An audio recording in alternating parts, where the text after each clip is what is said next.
Para todos los que vivimos en un país en que no había propiamente elecciones o en que sí había elecciones, pero no eran justas, no eran equitativas y en que siempre ganaba un mismo partido político, el Instituto Federal Electoral, que después se transformó en el Instituto Nacional Electoral, ha sido una garantía de equidad y de que podemos tener alternancia de partidos en el poder. Y no podemos olvidar que la alternancia de partidos en el poder es la prueba de fuego de cualquier democracia. El presidente de la República, Andrés Manuel López Obrador, sin embargo, dice que el INE es demasiado caro y que además ha avalado fraudes en el pasado. Yo quiero agradecerle al consejero presidente del INE, Lorenzo Córdoba, que me haya aceptado esta conversación que estamos teniendo de manera distante. Lorenzo, gracias por estar en contacto con nosotros y lo primero que te quiero preguntar es, el presidente ha dicho muchas veces que el INE es muy caro. Lo dijo de hecho esta mañana otra vez en su conferencia de prensa matutina. Y si vemos el presupuesto en este 2020, efectivamente hay un presupuesto de 17,000 millones de pesos. Pero ¿en qué lo gasta? ¿Cuánto se da a los partidos políticos? ¿Cuánto es para la credencial de elector? ¿Qué nos puedes decir? Muchas gracias, Sergio, antes que nada por la oportunidad de estar contigo, con tu auditorio. Para mí siempre es un privilegio. Mira, yo creo que hay que entender los costos de una institución siempre viendo, como bien señalas, lo que hace para poder determinar si esos costos son justificables o no. Y sobre todo, hay que hacer una comparación, déjame decirlo de manera coloquial, de peras con peras y de manzanas con manzanas, no de peras con manzanas. Parto de aquí para señalar que el INE es el único órgano electoral del mundo, por ejemplo, que monitorea todas las señales de radio y televisión y que administra los tiempos del Estado para fines electorales. El INE es la única autoridad electoral del mundo que realiza una fiscalización con las dimensiones y en los niveles a nivel nacional, como lo mandata la propia Constitución. El INE es de las pocas autoridades electorales del mundo, para nosotros es muy normal, pero no son muchas las autoridades electorales de otros países que tienen que administrar, que confeccionar y administrar un listado como de electores, como el padrón electoral, y que sirve, por cierto, para que sea el mecanismo de identidad primordial de las y los mexicanos.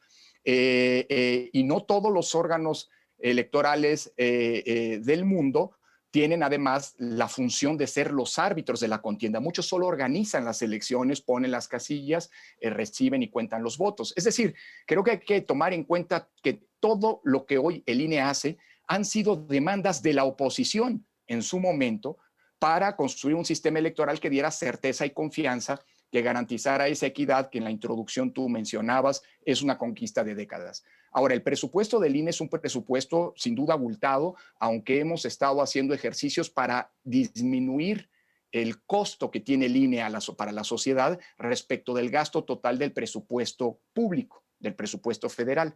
De esos 17,000 millones que mencionas, hay que descontarle más de 5,000 millones que son el financiamiento a los partidos políticos y que el INE solamente sirve como una especie de caja, recibe ese dinero de Hacienda y lo transfiere de inmediato a los partidos, reteniéndole las multas que eso implica. De los menos de 11,000 o alrededor de 11,000 millones restantes, más de 3,600 millones son lo que se tiene que invertir para tener una credencial para votar, y un listado de datos personales como el que administra y resguarda el INE, y que es indispensable para garantizar, no solamente para votar, sino para garantizar la identidad.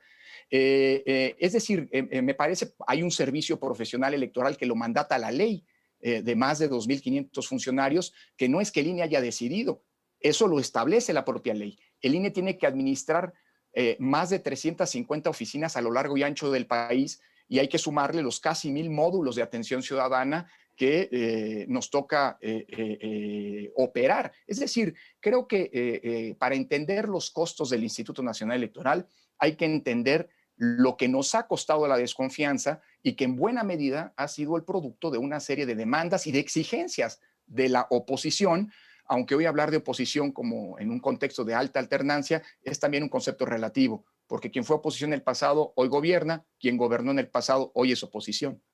Eh, Dice el presidente de la República que el IFE y posteriormente el INE han avalado fraudes electorales. Me imagino que se refiere a las elecciones del 2006 y del 2012. ¿Hubo fraudes? Mira, yo creo que a mí me gusta hablar del INE porque es de los que, de la autoridad de la que soy responsable. Lo demás son puntos de vista en los que yo te diría, Sergio, como autoridad electoral tenemos que respetar. Los puntos de vista en la política son respetables, puede haber disensos. Yo no coincido con esa postura, pero es la postura de un actor político. Y mi punto es, el INE no debe entrar a polemizar con los actores políticos porque su rol constitucional es el de arbitrar la política y de garantizar el juego limpio de todos los actores políticos. Por lo tanto, creo que es muy importante que el instituto no entre en esa clase de políticas. Los partidos entre sí, pues es natural y provechoso que mantengan, digamos, una discusión tan intensa como sea necesaria, pero creo que es importante que, dado que el INE no es un actor político, no es parte de las contiendas electorales, ni mucho menos, a diferencia de lo que algunos han querido insinuar, que es una de las partes en contienda, el INE está por encima de las partes y por lo tanto es importante que el INE no entre en esta polémica, no caiga en este tipo pues de intentonas de colocar al INE como parte de una polémica, sino colocarse, insisto, por encima de ellas, ¿no? Señalé en la introducción, y es una convicción que he tenido desde hace mucho tiempo y que he manifestado en mis columnas periodísticas y en mis comentarios en radio y televisión, que la alternancia de partidos en el poder es la prueba de fuego de la democracia.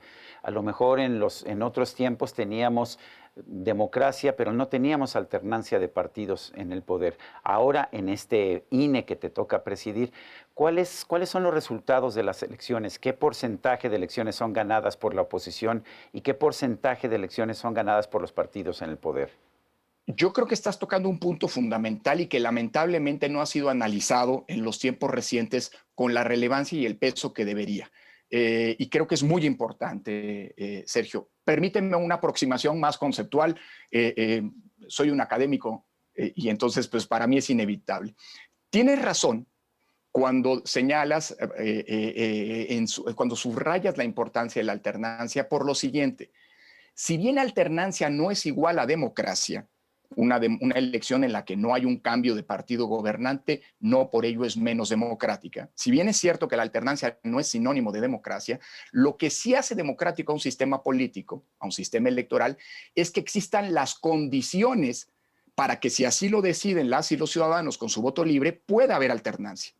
Y por supuesto, el hecho de que haya habido una alternancia como la que hemos tenido es la prueba fehaciente de que esas condiciones estaban allí y por lo tanto puede hablarse de elecciones democráticas asumiendo que son perfectibles y que tenemos todavía mucho por hacer. Pero sí tenemos unas condiciones democráticas que han permitido esa alternancia. ¿De qué tamaño ha sido esa alternancia? Déjame referirme al periodo que le ha tocado, de las elecciones que le ha tocado administrar al INE, tanto las federales como las locales. Recordarás que el IFE solamente era responsable de las elecciones federales, no de lo que pasaba en los estados. El INE sí lo es, el INE participa y desde 2015 ha organizado 198 elecciones federales y locales. Bueno, el índice de alternancia en este periodo de 5 años, de 2015 hasta 2019, porque las elecciones de 2020 de Hidalgo y Coahuila han sido pospuestas por unos meses en virtud de la pandemia, el índice de alternancia es del 60%.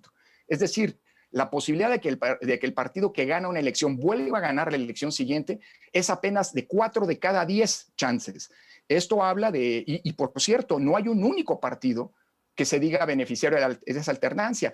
Todas las fuerzas políticas, en mayor o en menor medida, durante este lapso de 5 años, todas han ganado y perdido elecciones, lo cual habla ya de una normalidad democrática que es una conquista que nos costó mucho alcanzar y que tenemos que preservar hacia el futuro, por supuesto. ¿Quién debe ser el guardián de las elecciones? Mira, yo creo que todos los ciudadanos debemos comprometernos con las elecciones. A mí me gusta decir que la democracia es una construcción colectiva y su defensa tiene que ser también una responsabilidad compartida, en el sentido de que cuando un ciudadano tiene conocimiento de alguna irregularidad, pues debe denunciarlo ante las autoridades competentes.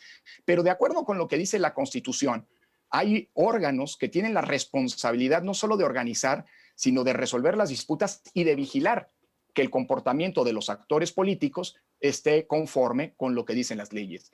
Y la Constitución es muy clara, no lo digo yo, lo dice el texto constitucional. Los guardianes de las elecciones son, por un lado, el Instituto Nacional Electoral, por el otro lado, el Tribunal Electoral, que vigila y revisa que los actos que son impugnados del INE estén apegados a derecho, estén apegados a la Constitución, y se ha incorporado una tercera figura, que es la Fiscalía Especializada para Delitos Electorales, la FEDE, ahora llamada. Esos son los guardianes de las constituciones. Hace poco se ha abierto una polémica porque el presidente dijo que va a ser guardián de las elecciones. Yo creo que hay que interpretar, la única manera de interpretar esas palabras del presidente conforme a lo que dice la Constitución es que fue un mensaje, y así lo interpreto yo, muy severo para los funcionarios que están subordinados al presidente, los funcionarios federales, particularmente los que tienen manejo de recursos y de programas sociales, para que no vayan a interferir en las elecciones, porque eso sería violatorio de la Constitución. Y el presidente mismo dijo que cuando tenga conocimiento de alguna irregularidad, pues lo va a denunciar. ¿Ante quién? Pues ante las autoridades competentes, es decir, ante el INE o ante la Fiscalía Especializada para Delitos Electorales. Yo creo que es importante que todos nos generemos este contexto de exigencia. Por lo pronto, el INE va a vigilar que todos los funcionarios federales, todos, sin excepción, desde el más alto rango hasta el más bajo, se apeguen a lo que dice la Constitución, es decir, no intervengan en los procesos electorales y no contravengan con ello el principio de imparcialidad que los obliga por mandato constitucional. ¿Qué tan importantes son los 4 nuevos consejeros del INE? Muy importantes, Sergio, porque si bien el INE no se ha detenido por la ausencia de 4 de sus 11 miembros con derecho a voto, el 3 de abril 4 colegas terminaron su mandato y desde entonces hemos operado solos con 7 consejeros. El INE no ha detenido sus actividades a pesar de la pandemia. Hay algunos servicios públicos que están suspendidos, pero ya desde hay varias decisiones que hemos venido tomando. Estamos preparándonos ya, no solo en términos de planeación, sino tomando decisiones de cara al proceso electoral 2021, el que va a ser el más grande de nuestra historia y que va a arrancar en septiembre próximo. Sin embargo, no es lo ideal. La Constitución dice que nos integramos como órgano colegiado con 11 consejeros y es importante que esté debidamente integrado el Consejo General, sobre todo no porque no podamos operar con 7, lo hemos venido haciendo, insisto, sino porque la legitimidad de la actuación de la autoridad depende en buena medida de que el órgano esté integrado tal como lo mandata la Constitución. Así que es una muy buena noticia que se hayan logrado los consensos para que el proceso que se vio interrumpido por decisión del Pleno de la Cámara de Diputados, el proceso de selección de los 4 consejeras y consejeros, se reactive y eventualmente, así está planeado, el próximo 22 de julio, pueda hacerse la designación por parte del Pleno de la Cámara de Diputados. Ojalá y así ocurra. Por lo pronto el INE trabaja y, como siempre ha ocurrido con las renovaciones parciales de este órgano, los 4 consejeras y consejeros, las y los 4 consejeras y consejeros tendrán que incorporarse a un tren que sigue su marcha y que no puede detenerla porque la elección del 21 pues ya tiene que irse procesando desde ahora, ¿no? Lorenzo Córdoba, consejero presidente del Instituto Nacional Electoral. Es un gusto poder haber platicado contigo. Gracias. Al contrario, el gusto siempre es mío, Sergio. Te mando un abrazo fuerte y cuídate y cuídense mucho. Gracias. Y a usted, amigo televidente, que hace posible este programa, se lo agradezco también. Esto es todo por hoy, pero no se le olvide. Nos vemos la próxima.